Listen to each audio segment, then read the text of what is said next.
to Earth with Shalimar, a.k.a. Inanna Shalom. And I always say this, or I often say this at the beginning of my lives. Part of the impetus for beginning to bring people on here and to create a channel at all was inspiration that I took from a platform called Sology. And I know that many people watching this haven't seen Sology. You can find it on YouTube and Facebook, and I highly recommend it because on there you will find people like Inanna and people like myself. And so this platform was created to help people like Shalimar and I find each other and to help you, the audience, and people like us find each other. So, we like to talk about innovative things and bring innovative things out into the open and speak about them and introduce each other to things we may not know about and share in our sorrows and our joys, in our struggles and our triumphs and our victories. And Inanna has a lot of all of that under her belt. And that's why I wanted to bring her on today. In a minute, I want to talk about the word fierce because I think that Inanna carries a lot of fierceness in her. But I think that word is sometimes misunderstood. Now, I have to admit that we don't know each other very well at all. I met Inanna at the Sology Fest in Arkansas this summer at the end of August, and I was taken by her presence and by her beautiful, beautiful voice. She's a singer as well. She is also a mother and a stepmother. She's been in the military. She's an artist. She also channels. And, I'm not going to go on with tons of descriptors about her because I think throughout the course of this hour or however long we choose to go, you will see who she is because she'll be sharing herself with you. So welcome, welcome, welcome, and thank you so much for coming on today. Thank you for having me today. I appreciate you. So I was contemplating the word fierce this morning because after I met you at Sology, I started to follow you on Facebook and hear what you have to say. And it doesn't matter whether I agree or disagree with everything or anything you say, but I really like what you say and I like how you say it. And one of the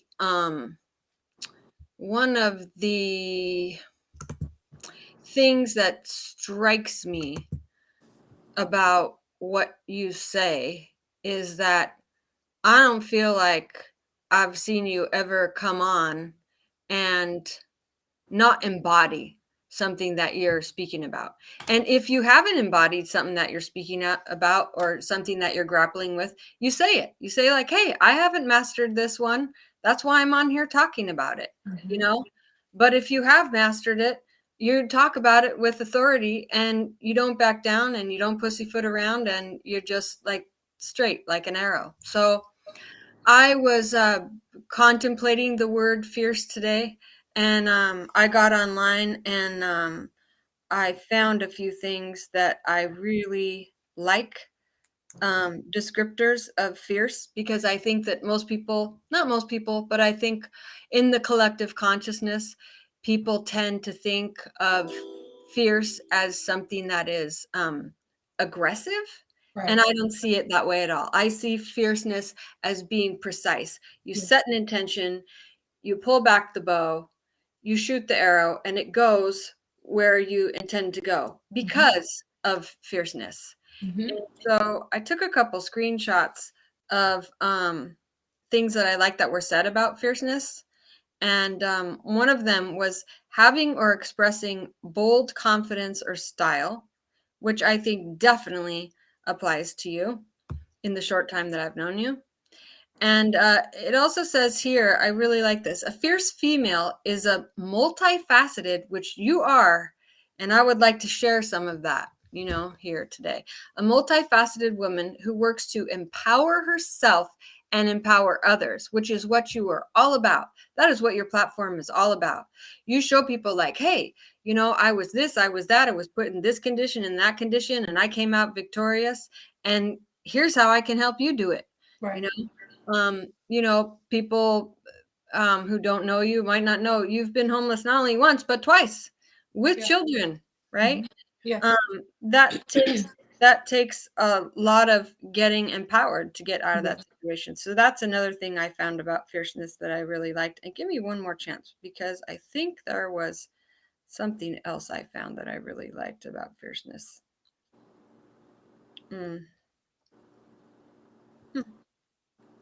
Thanks for your patience, everybody. Well, anyways, I think we get the oh, here we go. Passionate, that's you. Joyful and positive, right? Yeah. But the other thing that I like about you, Inanna, is that you, I think a lot of people, you know, especially in the like new age circles, it's all about like you got to be positive all the time, you know, and they're avoiding the shadow, right? And they're only acknowledging their angels but not their demons. And you grapple with both all the time. You know, you're willing to say, yeah, I can be soft and cuddly, and I can also be, you know, demonic. I can be, you know, fierce in the way that's not soft. I can be, you can be a lot of things, and we all can.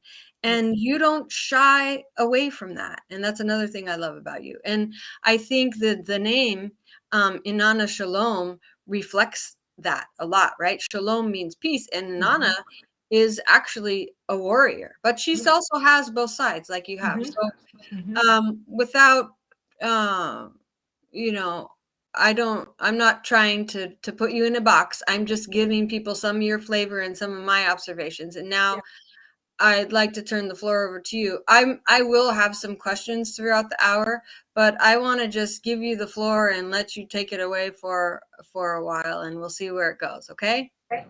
Okay. Well, you know, just talking about that fierceness, you know, it wasn't always easy to be fierce, to be confident, to be bold, right? Because we've grown up in a human condition where society tells us how we should be, right? Religion told me how I should be.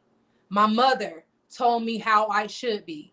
Education, indoctrination told me how I should be, right? The mothers from the church, the older women from the church told me how I should be. And none And of the these military. things were me. And military told me how I should be. But understanding that my happiness and my abundance is connected directly to who I am and not who I should be. I'm going in that direction. My joy, my bliss, my peace of mind is attached to me being who I am and not who I should be and what makes other people comfortable. You know what I'm saying? So that fierceness and that boldness comes from me saying enough is enough. I am finally ready to be myself. I am finally ready to embody who I am and not be apologetic about it. Not be ashamed of it. You understand? Not be embarrassed about what I've had to experience in my life. And allowing that to be my living testimony. Right? Yep. And it only gets better and deeper and deeper and better every time I release the need to be somebody else. I'm being me. And that's the most liberating thing that we can do for ourselves, is to live in our authentic truth. The Bible says that the truth shall make you free. Right? That's right. You shall be made free by living your own individual truth. That is your liberation right there. And nobody can tell me how to be liberated. I have to embody that liberation by being who I am. That's right. All the time. That's right. And Taino Galactico says, saludos familia. So saludos, Taino. Thank you for being here. You put up a post, which I shared earlier, that said very early on, your mother told you that if you wanted to find God, you need not look further than yourself. What do you have to say about that? Oh, man. When I was younger, I didn't know exactly what that meant because I knew I had powers and abilities, but I didn't know how to cultivate that and embody that because I watched my family, my church family from when I was growing up, because I grew up in an Egyptian pantheon driven kind of Christian Masonic a church. So they taught you a lot of things about you being God, but they didn't really show us that power that we how we can express that because they still prayed to God as if God was something outside of themselves, right? Um, so when my mother told me that I didn't have to look beyond myself to discover God, she knew that, they knew that in theory, but they didn't embody that. So then I saw it, I heard it, but I didn't see it. So I had to go through my own path and my own journey because I became a Christian after that. I went to the military after that, right? I worked for the government for years after that. I became a wife and a mother after that. And I had to find that within everything that I experienced. So now it's an embodiment because what she told me then is now full circle today. I don't look outside myself, right? I look to other versions of myself, right? I speak to my higher self. I speak to my spirit guides and my angels, but I don't speak to them as if they have control over my life. I speak to them as if we are working together, right? Multidimensionally to co-create the life that we desire. Exactly. According to the promises that I made to the universe before I incarnated into this life.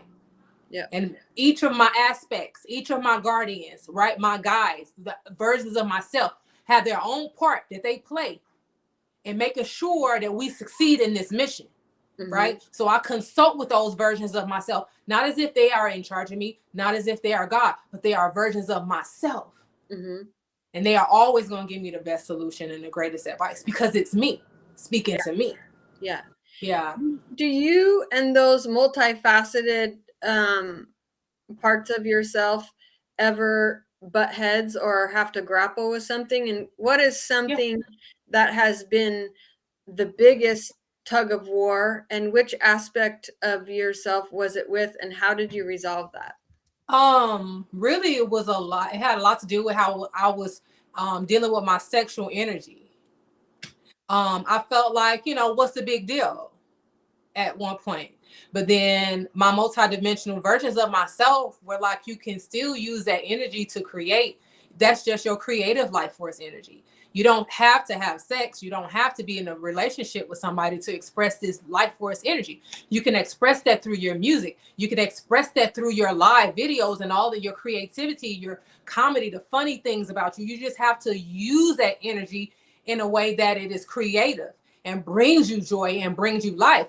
Because I was in a lot of different, I was married twice. I was in a lot of relationships. So I always, and my moon and Pluto are in Libra. So I had to learn that being in a relationship and having sexual intimacy with someone wasn't it. That wasn't the be all end all of my sacral vital life force.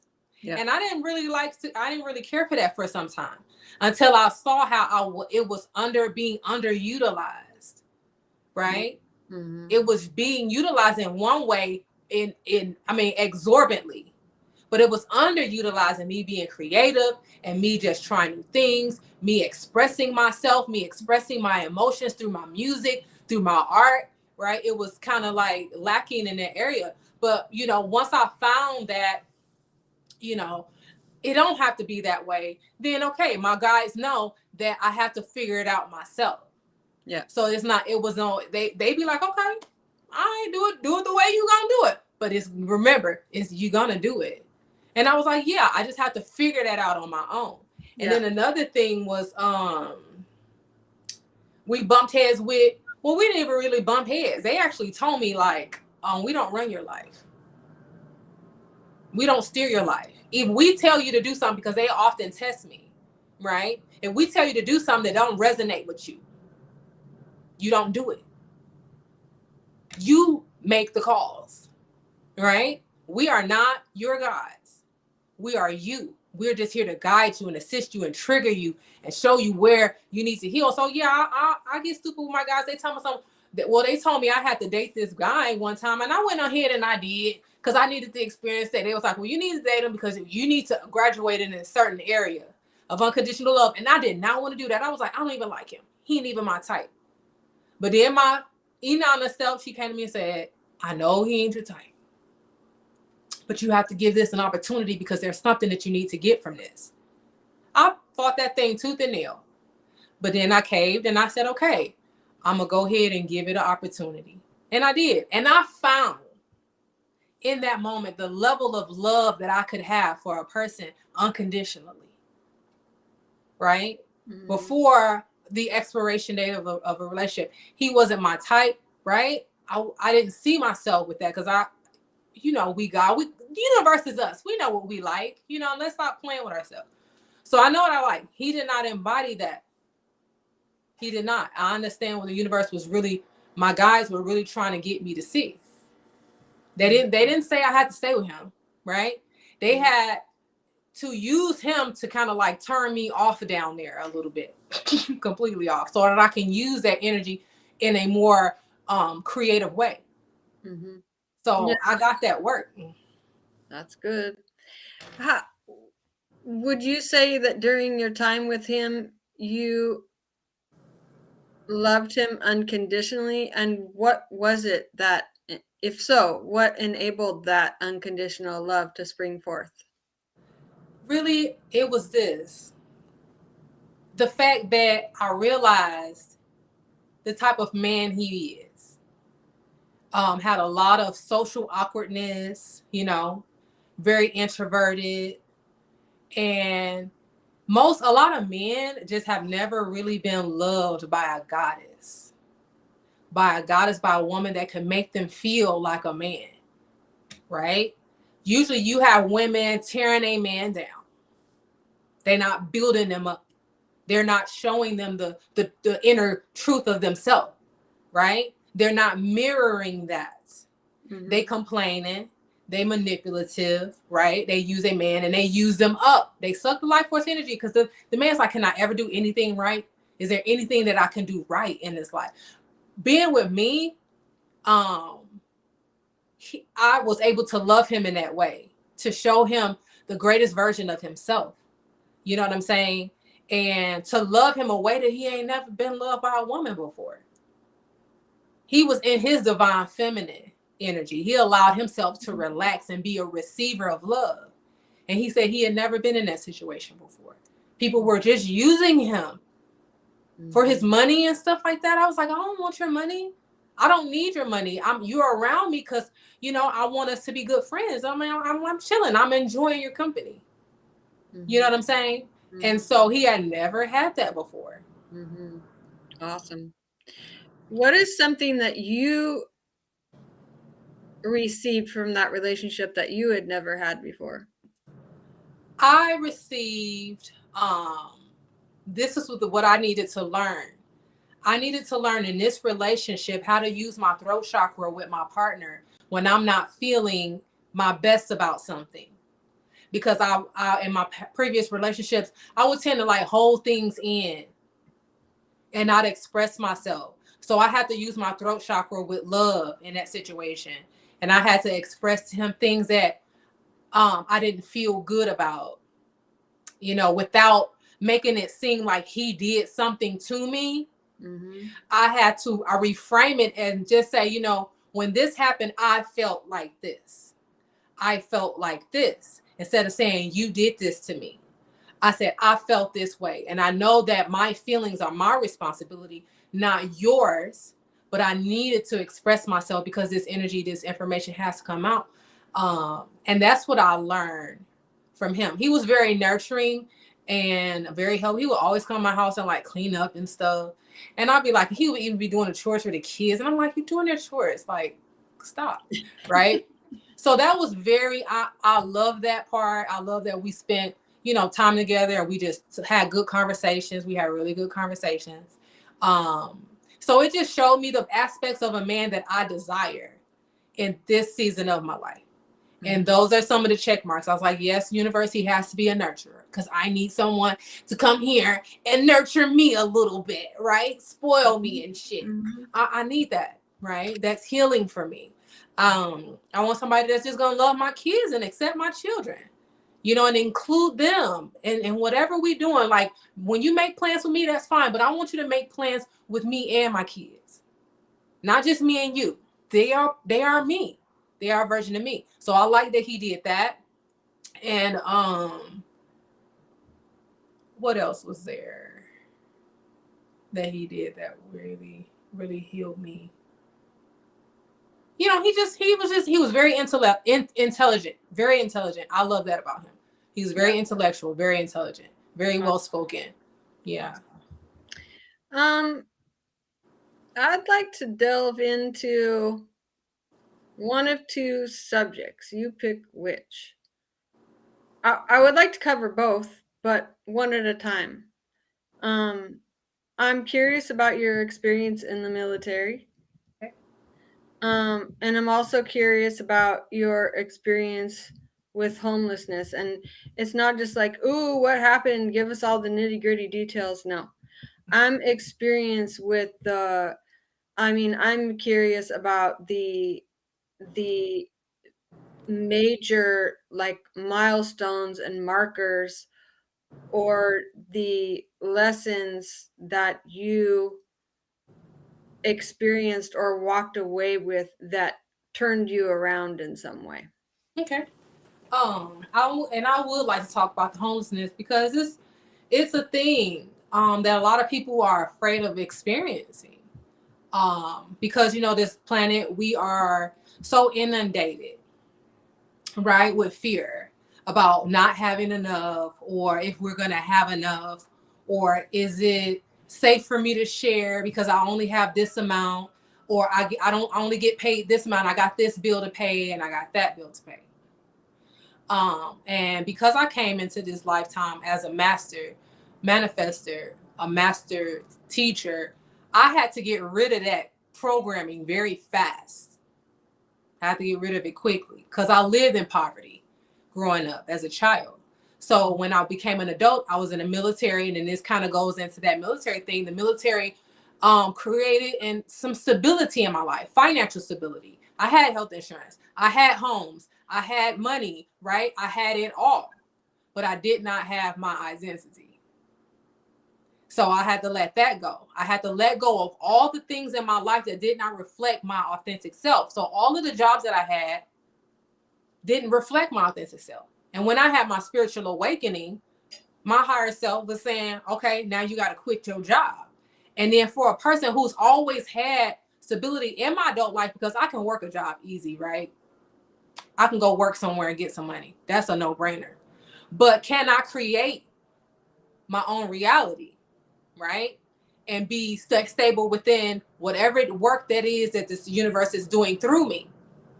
I didn't have that trust because I had always made it happen on my own, right? So my universe in that part of me being homeless was to help me to learn how to trust the universe implicitly, you know, because it's not like I was putting myself in a situation where I was just, when we so-called being lazy. No, I was not working a job because my higher self told me to quit them. And a lot of us don't quit jobs because we worry about our money. So I had to go through that process to purge the fear out of my system, right? Because having kids and not knowing what's going to happen next and the unknown, right? That was right in front of my face every single day. And I had to process through that, and I had to sit with myself. And I had to understand that I had to learn to trust the universe with my life, right? Even when I didn't know when things were going to happen and how they're going to happen, but I trust that the universe is going to take care of me. And I didn't know that then. So I became homeless, of course, twice. But the second time I became homeless, it wasn't as bad as the first time because I knew the universe was finna do something, right? The first time I was homeless, it was a shit show. I was in fear constantly. And the universe had to purge that fear out of my body. because I can, we feel it in our bodies. Had to reprogram myself and my mind every day, because we know the mind is a battlefield and it is what creates our reality. And so I had to go through that process with my children. And it was like scary as hell. Scary as hell. Because I was like, I didn't have no money, didn't know where money was going to come from, didn't know how I was going to do it. People in my family called me crazy. They didn't know what was going on. My boyfriend at the time, he was like, what are you doing? You not working? What are you doing? So it's like I had no support from anyone around me. And how did excuse me, I have to do one thing. I forgot to turn my phone off, and it would be very terrible if it rang while we're on here. So I'm just gonna turn it off. So how did your children handle that situation? They handled it better than me. I can tell you that much. They handled it better than I did. Yeah. When I was losing my shit, they would come in every now and then and say, Mom, it's going to be all right. What can we do to help, Mom? Because I had two kind of like adult age, teenage, but adult, young adult children. They was like, well, how can we help? Because they was, living with me. And, they've always seen me as being a strong woman. I've always handled everything. But at this point, I was being broke down. And they was trying to help me through the process. And they did. They did a lot. They helped me out a lot. And even though they couldn't help me so much financially, but just them asking for help, if they could be of support, and to ask them for help was a healing for me. Very healing. Wow.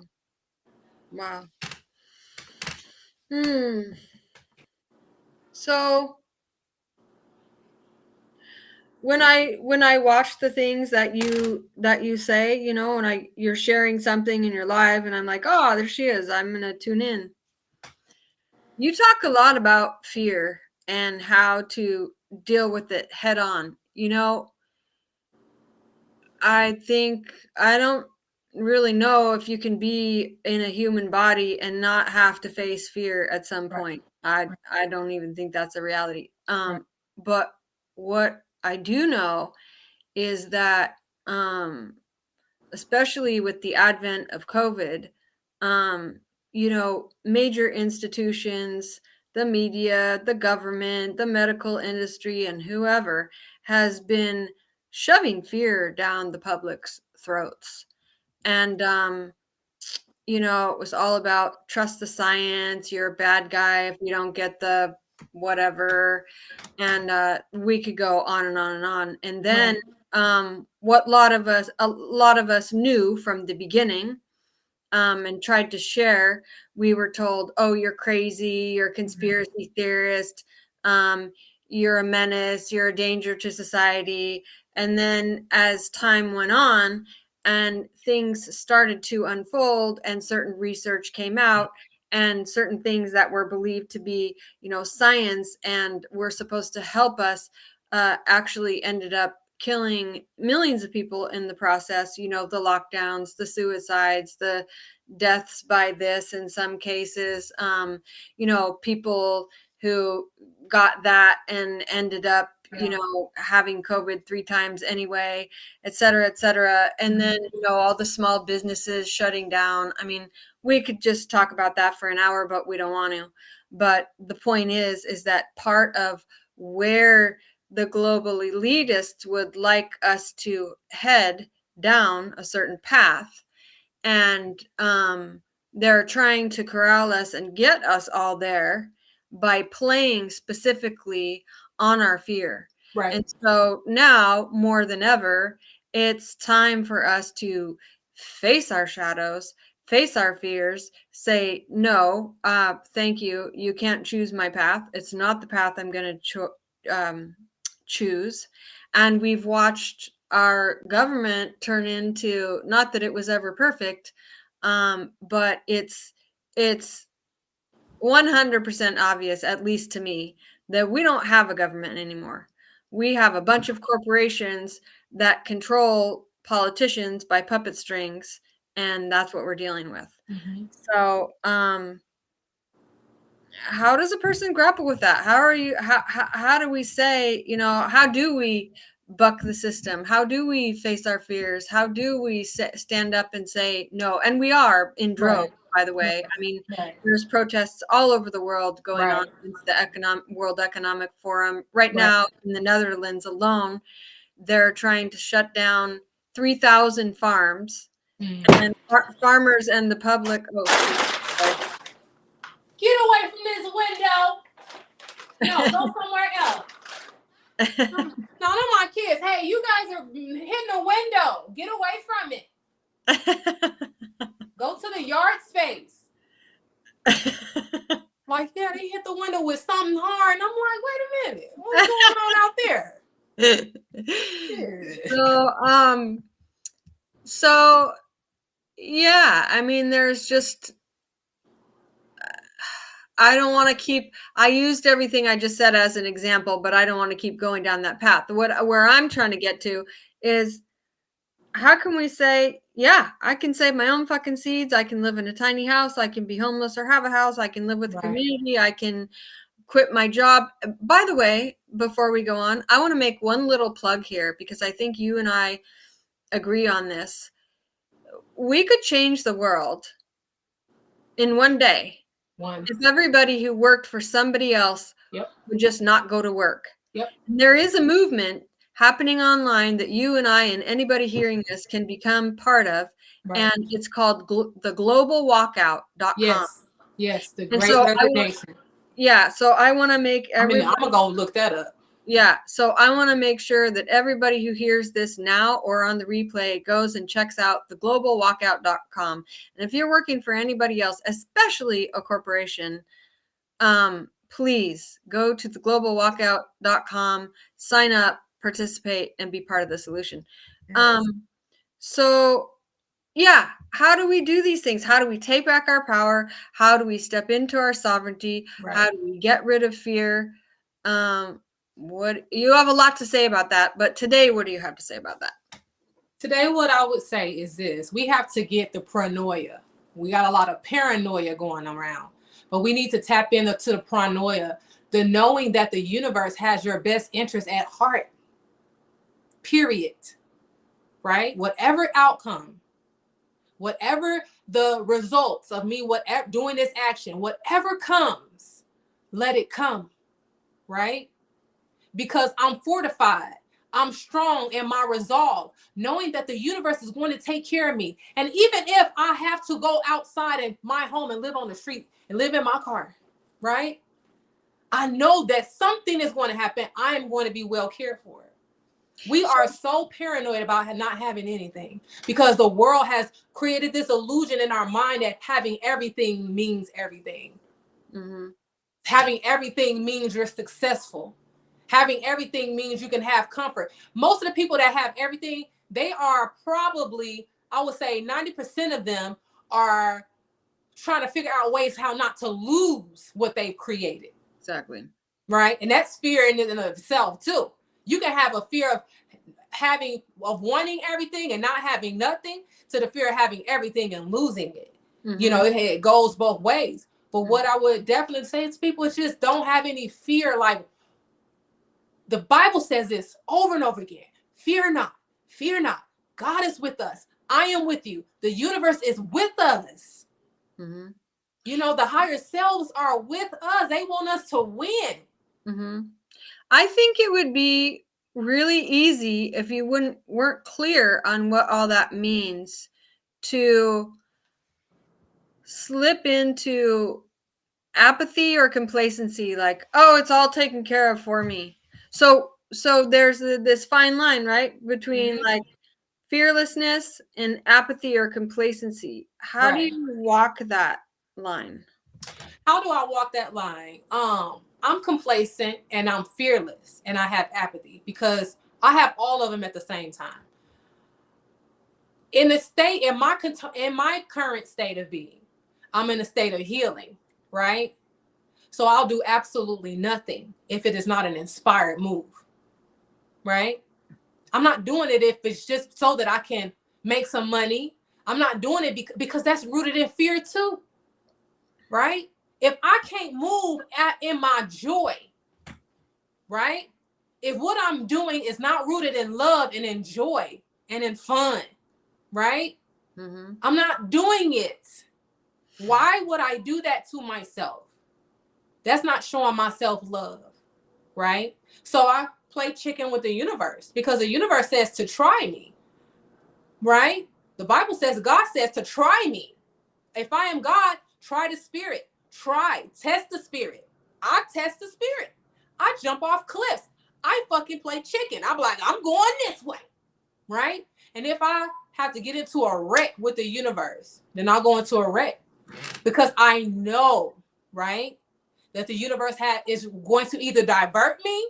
I don't have to get into a wreck anymore. I don't have to have accidents, but the universe is going to direct me if I got into a place of complacency or in stagnancy, in that fearlessness, right? Then I have to look at what other parts of myself am I being fearful, right? And so I get that at a place where I'm in my life and I'm not doing anything. I said, I'm standing 10 toes down on my healing. I'm not going to do anything outside of inspiration, right? And I don't. And the universe takes care of me, right? Now I'm learning and understanding myself. Now, what inspires me, right? What moves me, right? What would I do if money didn't have any purpose in my life? What would I do? So I do that because I do it in an inspiration, through inspiration, not out of need, not out of desire, but just through pure inspiration. And then I don't worry about the outcome of if I'm gonna be taken care of, because I know I'm gonna be taken care of. I don't worry about if I'm gonna be famous, because if I'm designing, I'm purpose to be famous, I will be, right? So I just do whatever inspires me. Because in doing that and trusting that the universe has got me the combination of the two, I can't lose. Mm-hmm. I can't lose. If I'm operating in love and in trusting the universe and I'm having fun, those are the higher vibrations. Mm-hmm. If I'm working in passion, those are the higher vibrations that I'm manifesting from now. Because I used to manifest out of need and desire and wanting to have money, and then this stuff wasn't happening, right? Because I wasn't in my total happiness. I wasn't in my passion. I wasn't doing my purpose. Your passion is your purpose.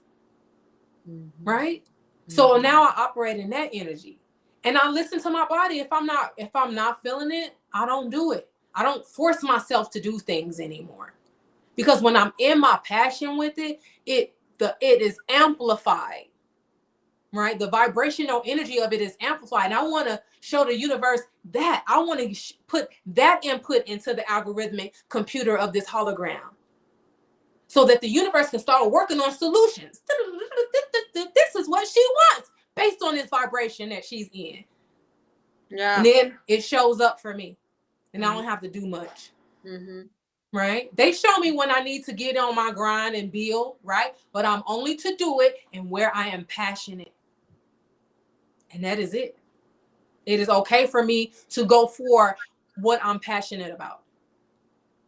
To put the work in, to put the pedal to the metal, as they would say. Mm-hmm. It's okay for me to do that because that's what I'm passionate about. That's what I would do in my sleep. Mm-hmm. Anyway, those are the things. So those things, be passionate about it, be on your grind, but don't forget to take care of yourself. Don't forget not to turn into a workaholic, right? Remember to take care of your home. Remember to take care of your children. Remember to have fun. Remember to play. That's something that, boy, I was contemplating that yesterday, and I was like, man, I need more joy in my life. Yeah. I need more laughter in my life. And I'm really looking at what I'm doing right now, too, because it might be making ends meet, but it's not bringing me joy. Yep. It's not. Yep. And that's how you are. Toll on my body. It's taking a toll on my joy. Yeah. And it's a decision that I made, and it's a position I put myself in. Right. And it's odd because I feel in some way that my higher self and the universe did conspire to put me in this position and give me this assignment. And so I'm really grappling with assessing whether what I want to learn is to find and create the joy in this Right. situation, Right. or to say, hell no, I don't want to find joy in this situation and walk out. Yeah. I don't know. That's one of the things that my higher self and I contemplate, and we talk about this quite often, because when I'm not in a place of joy, right, and I'm not in a place of happiness, they're showing me, what are you doing, right? And it may not mean that you have to quit doing what you're doing. It may mean that you may need, outside of what you're doing, you need to find alternative joy shit. So what I do for joy is I go on hikes with the kids because I know that makes them happy. I cook for them when I'm home because I know that makes them happy. But I need some adult time. I need to go out dancing. I need to go sashaying my little butt around at a club, knowing that all the guys are drooling over the goddess, right? Mm-hmm. And have fun like that, do fun stuff, laugh, watch a comedy, watch some funny stuff on TV, not be so serious about this mission and this experience. Just play. I'm too fucking serious. Yeah, we gotta play.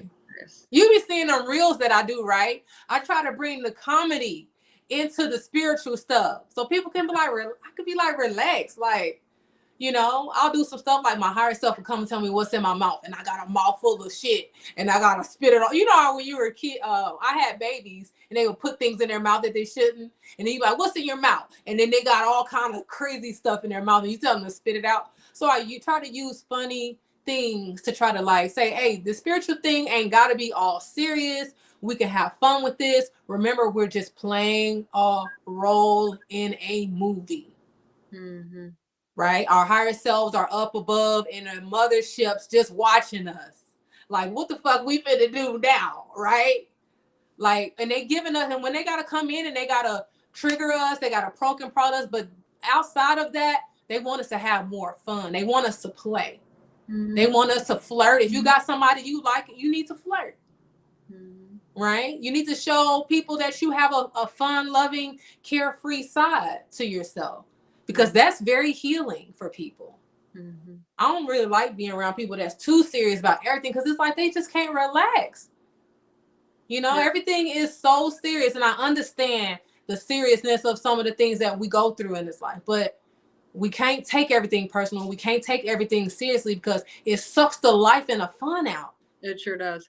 Yeah. I mean, that's the whole thing about enlightenment, is to lighten up. Right? Lighten the fuck up. Yeah. We got to be in our inner child.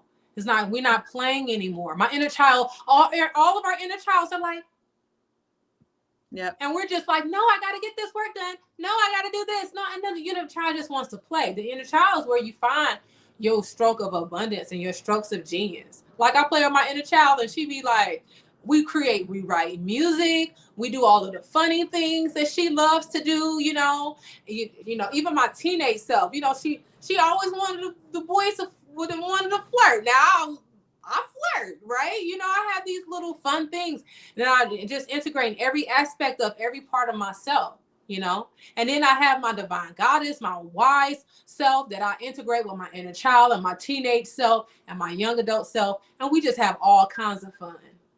Mm-hmm. Just watching men fall all over me, right? That's fun. And then they can never have me because they're not in the right vibration. And I understand that, but I will never treat them as such. I'm going to make you feel like a God king when you leave my presence. Because then, that's what I'm supposed to do because I am love. Yeah, what does that, I believe you when you say that. And then I believe also that it's really easy to walk around saying that and not be that and not embody that. Mm-hmm. So for you, what does it mean to be love? To be love is, one, first you have to be yourself, right? You can't be love if you are not being your authentic self, right? Because that is magnetic. So when you go around other people and you experience people who are not being their authentic self, you can still be your authentic self and let them be their inauthentic self. But it's going to be repulsive. And you're going to maybe trigger people at times, right? Because you being authentic stirs up a lot of fear in them and the things that they haven't allowed themselves to integrate with their demons, they shadow, right? So me being loved means that I am being my authentic self. Me being loved means that I'll allow you to be your authentic self. But if you're not being your authentic self, and I can tell when you're not being your authentic self, I'm not going to stay around you, right? I'm not going to be constantly trying to feed you love when you're not giving that to yourself, right? Because when I deal with you, it's not going to be any reciprocity, or I'm going to be able to feel the disconnect. Me loving you means you can do whatever you want to do. That's fine. I don't judge you. You are free to choose whatever path you want. You are free to think whatever thought processes that you want, because that's a part of us being human.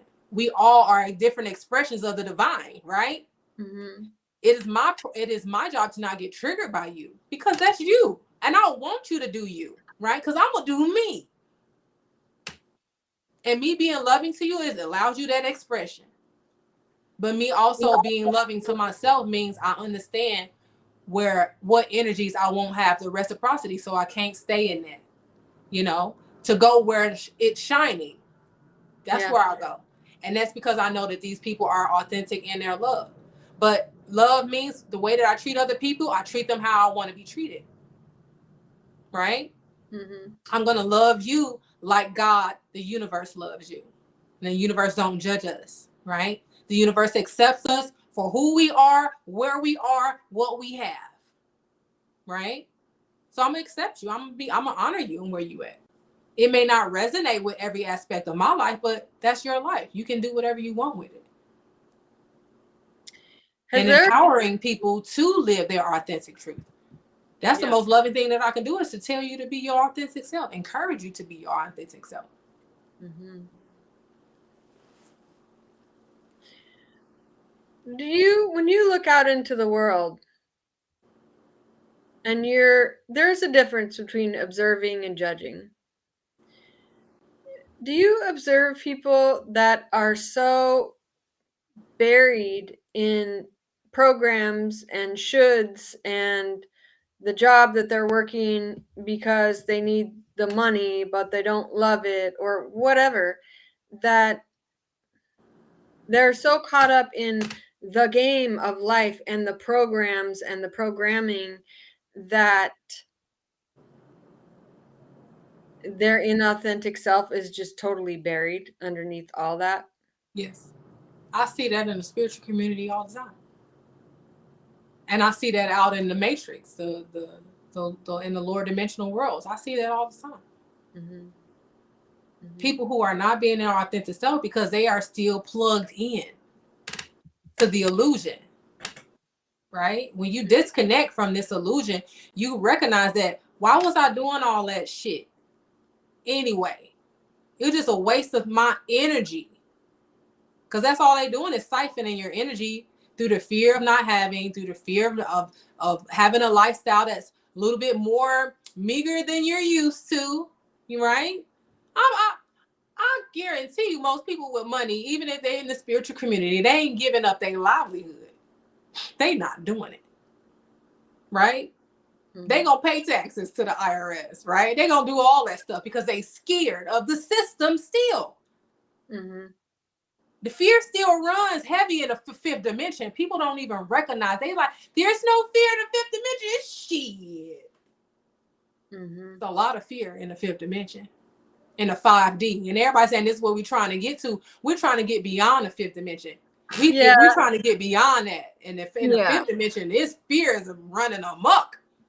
That's part of a lot of what the spiritual and new age communities say about all this 5D stuff, and I have to be honest, this doesn't resonate with me. I'm no.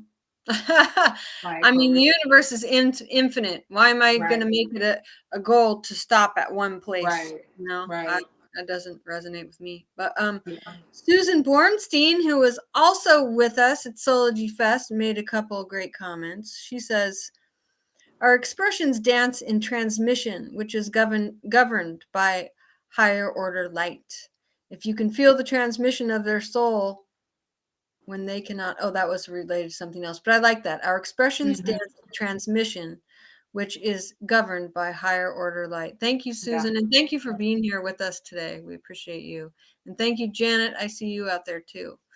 I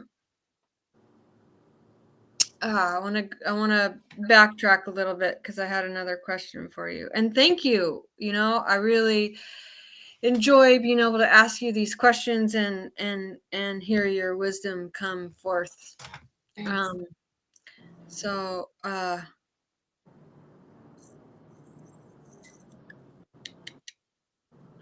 we've talked about fear. We've talked about being our authentic self. There was something while you were talking. I didn't want to interrupt, but I was like, oh, ask her about that too. What was it? Just give me a second here.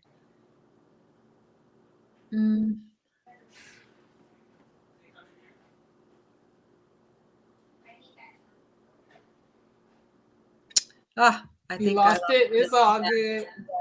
Yeah. Do you have anything you would like to ask me, or do you have something you would like to share with the audience that we haven't covered yet? Let me think. Nothing that we haven't covered.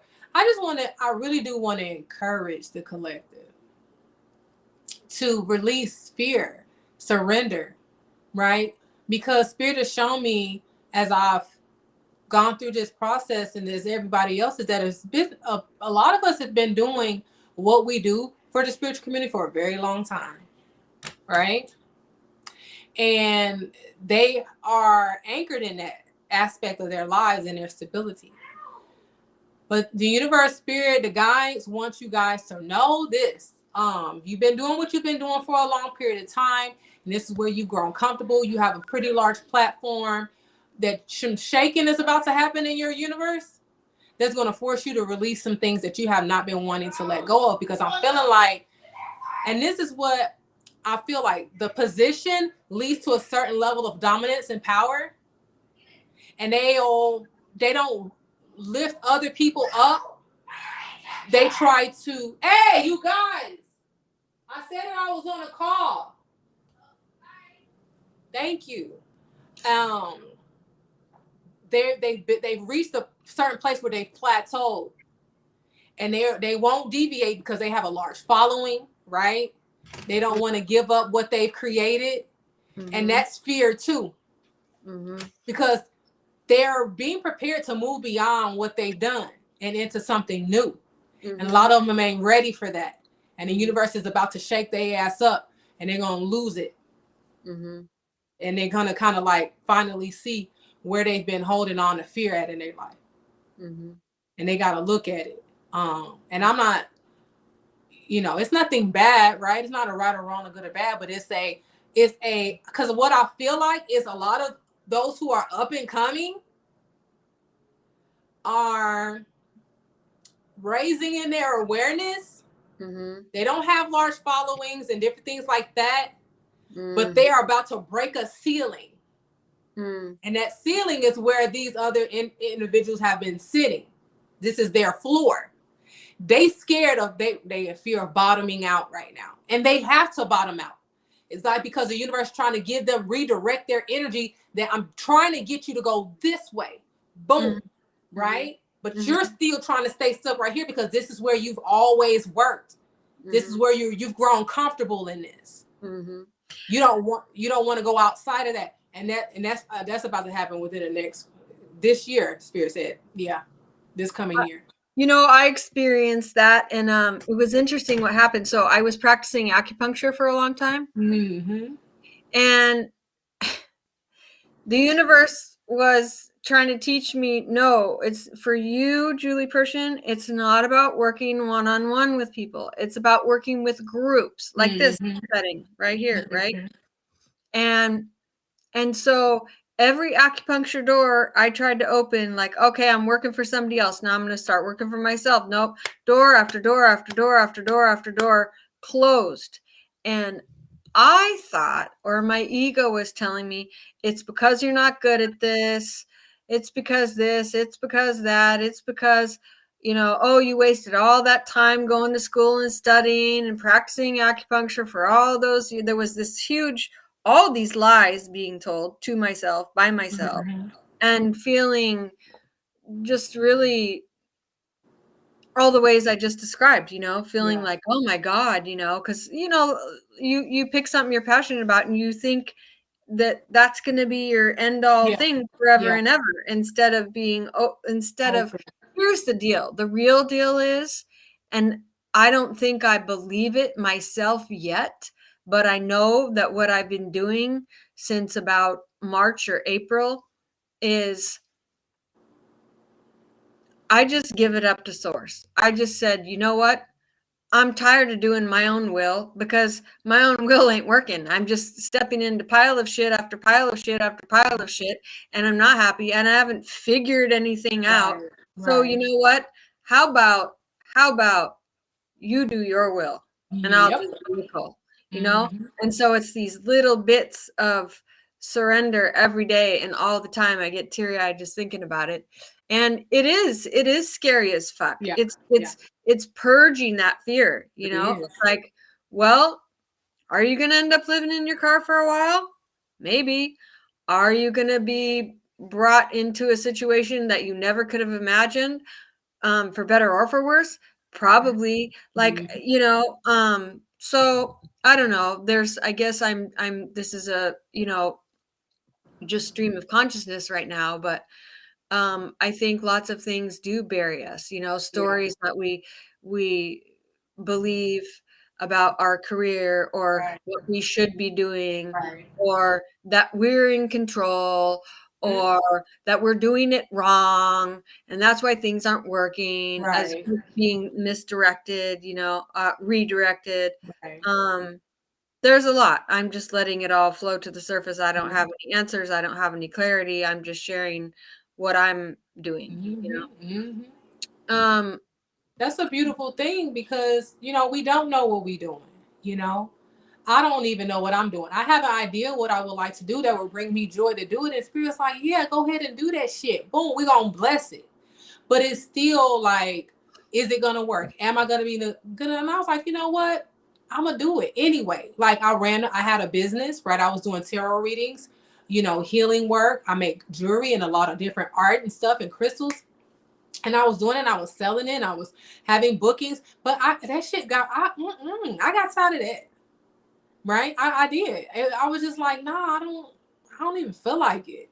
You tried it, and I tried it. I built my business. Spirit was giving me experience, right? Exactly. Now that I know how to build a business, now I can build other infrastructures, right, for myself to do the other passionate things that I like. Now I have a box, I have a container. Now I need to build a container to catch the abundance of what's going to come through my passion and what I love doing. I like doing readings every now and then. I'll get on the live and I'm doing something, but I ain't chopping at the bit to be doing no readings. Like, people need to get their own power together. And I love to give people back their power. That's why I don't do it like that. Are you waiting until a certain point to share what that new creation is, or you're not talking about that yet? No. Okay.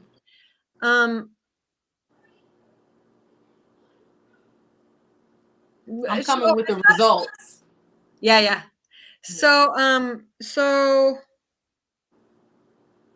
but you still, I think I've seen in some lives where you still do some readings. Is that true? And only when I'm inspired to do it. Yeah. I ain't doing it just because somebody booked me and want to give me a couple dollars. No, I will do it when I'm ready. Yeah. Well, let's try this on for size, and it's going to be a yes or it's going to be a no, and I'm fine with that. So, if Spirit speaking through you had an important message for me today about my life right now, what might it be? They have fun. You need to drop some stuff. And that's what they wanted me to tell you. And you were talking about it, your seriousness. So you were already tapping into what your guides want you to know is the seriousness. You're very rigid right now. Just with the with the matrix, they said don't be so rigid with the mission, because you have a very expansive mission, right? But they said don't be so serious in it. Bring the playfulness to it, because it's going to expand you. You need to be playful with this. Just play, shoot the shit, laugh, get some funny stuff going popping off in your life, and allow yourself to have fun. It's like duty over everything else. And you have to get back to that space where it's about you. And if you're not happy, nobody else is going to be happy around you. And that's what they want you to know. Thank you. Yeah. So that's because one of your past lives, you were very dutiful. You know what I'm saying? You ain't playing around on the ship. Right? You kept everybody on their shit, on their job. Right? You would dress. You were very militant. But you need that structure, right? But you need to add the fun with it. The playfulness. So basically, I'm going to do my mission no matter what, and then it's going to be up to me whether I get to have fun doing it or not. Yeah. You that they tell you were a Vulcan? Yeah, you were a Vulcan.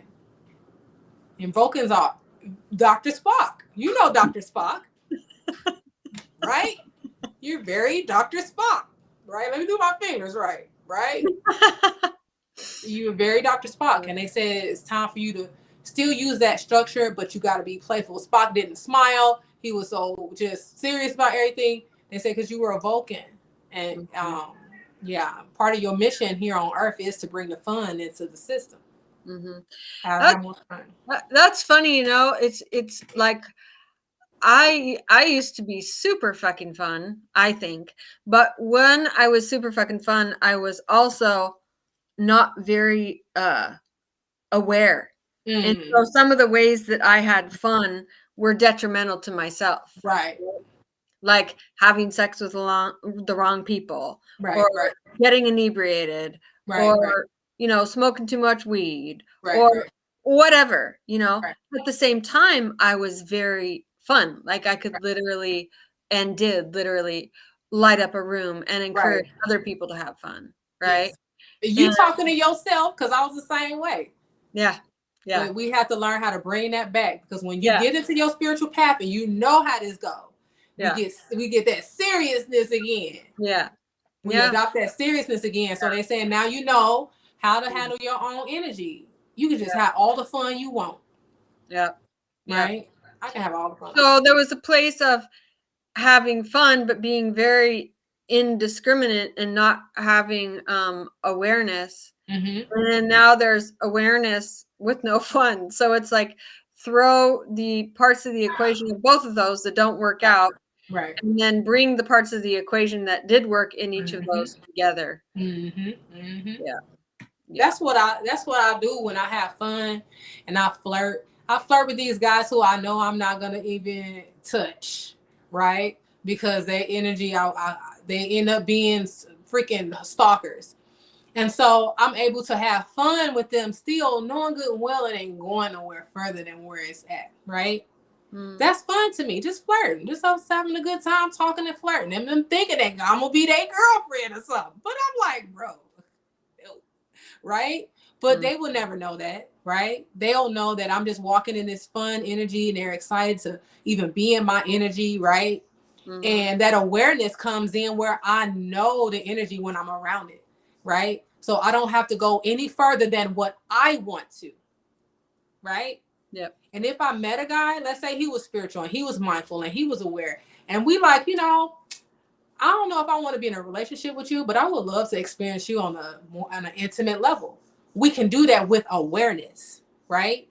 And knowing that who and what we're getting into. I can smoke pot, but then when I get tired of it, I'm like, I don't need enough. I don't need it anymore. I'm chill. I'm good. I don't even need to smoke weed. I just smoke it and I'm like, little nug about that beer is all I smoke, and I'm done. I don't Right. smoke a blunt in a day, right? Like I used to. It just that you get that balance and you just enjoy it, right? You don't overdo it, and you do it, enjoy it with awareness, and it just makes it so much better. Yeah. I can't even go there anymore. It's so not my medicine anymore. I Yeah, just yeah. can't. Certain people can. I'll like forget what the heck I'm going to say in the middle of a sentence. And to me, that's no fun. That's kind of scary. I'm like, what the Yeah, Yeah. yeah. No, I don't drink anymore either. Like sometimes I'm like, "Oh, lighten up, just have a beer." And I might have a beer and then I'm sleeping for the rest of the day. And I'm like, That's "Well, okay. because I just lost my day." That's So okay. And sometimes that's necessary. Sometimes doing absolutely nothing is doing everything. yeah. Yeah. Right? Because you talk about a beer, not a spirit, say you need to go get you a six pack. I drink apple beer every now and then. Mm.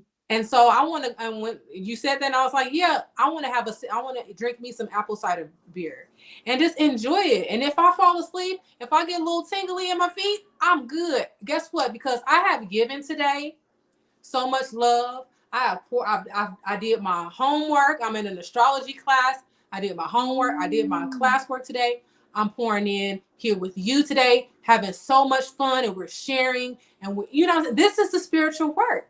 This is the fun, right? So if I have a drink and I sit back today and I don't do nothing else, guess what? My day has been well spent, right? I don't Right. have to have a whole bunch of stuff on my to-do list. Some days I just won't do shit just because I ain't doing shit today. Oh, I know how to do that. I mean, I'm a Leo. If I was just left to my own devices, I could just lounge forever. Right. Right. So That that's cat another thing, energy. that balance. Yeah, definitely. Oh, And just love yourself. I just love myself in whatever state I'm in because every day is different for me. My best looks different for me every day. mm, Right? My best might be one day I write a song, right? I mhm. sing a song and I write a song. Another day, my best might be I done posted on Facebook all day and I'm pouring out all this information and downloads that I receive. I might do a video, right?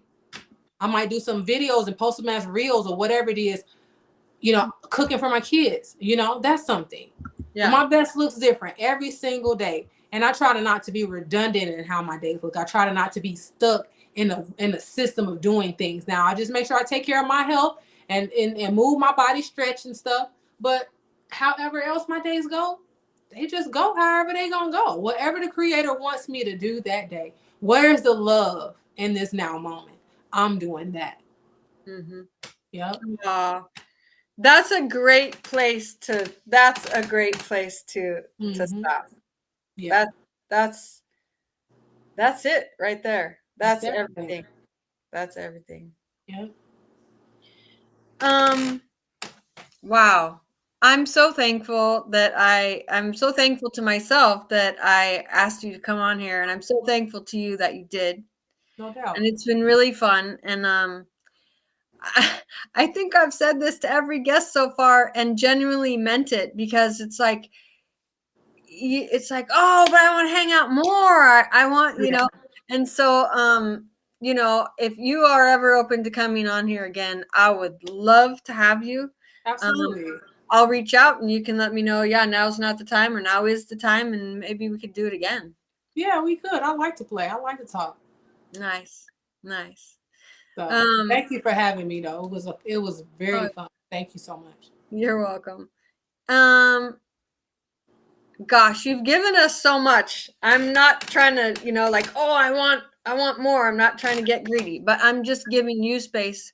Before we get off of here, is there anything that you would like to share? I did let the audience know all the different ways that they can get a hold of you. Just know going into 2023, prophetically speaking, and I'm speaking from a prophetic knowing that things are going to get bumpy for us. You know what I'm saying? But if you have that inner knowing and that safety within the universe, then everything is going to be okay. A lot of the things that we're going to see on TV, do not allow those things to move you, right? You're going to see a lot of people being just put out in the spotlight. This is how the system works. They put the strongest among you and they try to instill more fear into you. And that's what they're going to do in 2023. try to instill more fear because they know that the time and the collapse is imminent. They know that it is imminent now. We are entering into that 7 years of great tribulation. But those of us who are in the most higher frequencies, who the universe is placed here to do the work, the spiritual work, and to raise the vibrational frequency of this planet, we're going to be okay. To not surrender to the system. Say no to the system, because this is the time of the rise of the indigo, and this is how we fight back. So I thank you guys for letting me be here and sharing. Thank you. Thank you so much. No doubt. I love it. Thank you. I appreciate you. Hey, may I ask you a favor? I'm going to say goodbye to the audience and I'm going to end the stream, but will you stay on with me personally after I end the stream just for a minute? Yeah, sure. Okay, great. So everyone, thank you so much to Inanna, right, for coming on. And thank you to you all for being here, whether it's now live or on the replay. And we are going to bid you adieu.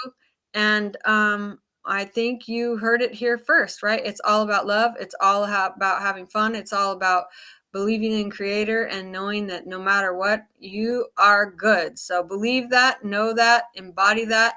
And we will see you on the flip side. Ciao, ciao.